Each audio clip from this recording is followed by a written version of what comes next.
Մայրենի 4-րդ դասարան դաս 30 Գուրգեն Գաբրիելյան Տխրություն Նորից պապիս գերանդին դիպավ կանաչ մեր հանդին մեկ էլ հանկարծ թըր թևեր մի լոր թռավ դեպի վեր Պապս կանգնեց դառնացավ չոքեց տնքաց այ քեզ ցավ Այնտեղ բույն կար բնում ձագ աչիկներով կիսափակ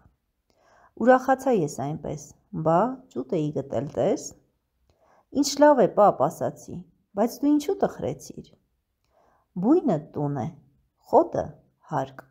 Ես քանդեցի տունը տակ Հիմա սրանք ոնց կապրեն գարնան այս բաց երկնի տակ Ուղագրական բառերն են հանկարծ բույն ձագ Բառերի գանձատուփ Թռչունների անուններ գրիր Եկեք հիշենք Արագիլ, սարյակ, ծիծեռնակ, ծիտիկ, արծիվ, անգղ, կաքավ Կարող եք շարունակել թվարկումը Կենդանիների ձագերի ինչ անուններ գիտես Թվարկիր Խոզուկ, շնիկ, փիսիկ, բադիկ, մտրուկ, հորթուկ Շարունակեք թվարկել ինքնուրույն Բույնը կենդանիների թռչունների պատսպարվելու տեղն է Ինչ բառերով են անվանում այն շինությունները, որտեղ մարդիկ ընտանի կենդանիներ են պահում Գոմ, ագարակ, ֆերմա Աշխատանքային գործիքների անուններ թվարկիր Մանգաղ, գերանդի, բահ Ինչ բառով ենք կոչում շքեղ տունը Առանձնատուն Անշուք տունը, տնակ, հյուղակ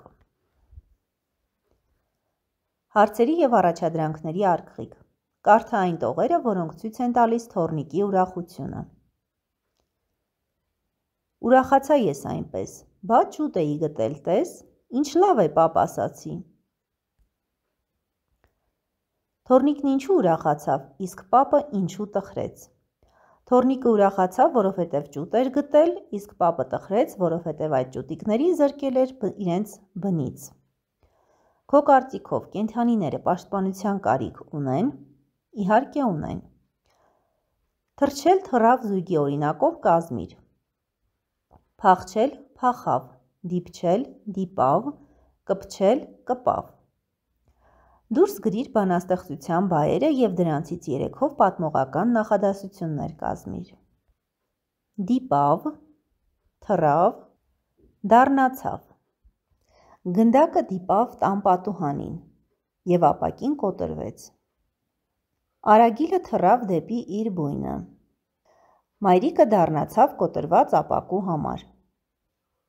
Պատմությունների և զրույցների զամբյուղ Կենդանիների վարքի մասին հետաքրքիր տեղեկություններ հավաքիր և պատմիր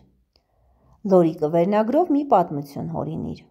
Բանաստեղծության մեջ հոմանիշ բառերի մեկ զույգ կա, գտիր այդ բառերը Դառնանալ, տխրել Իմաստունի օրատետրից Արգելոց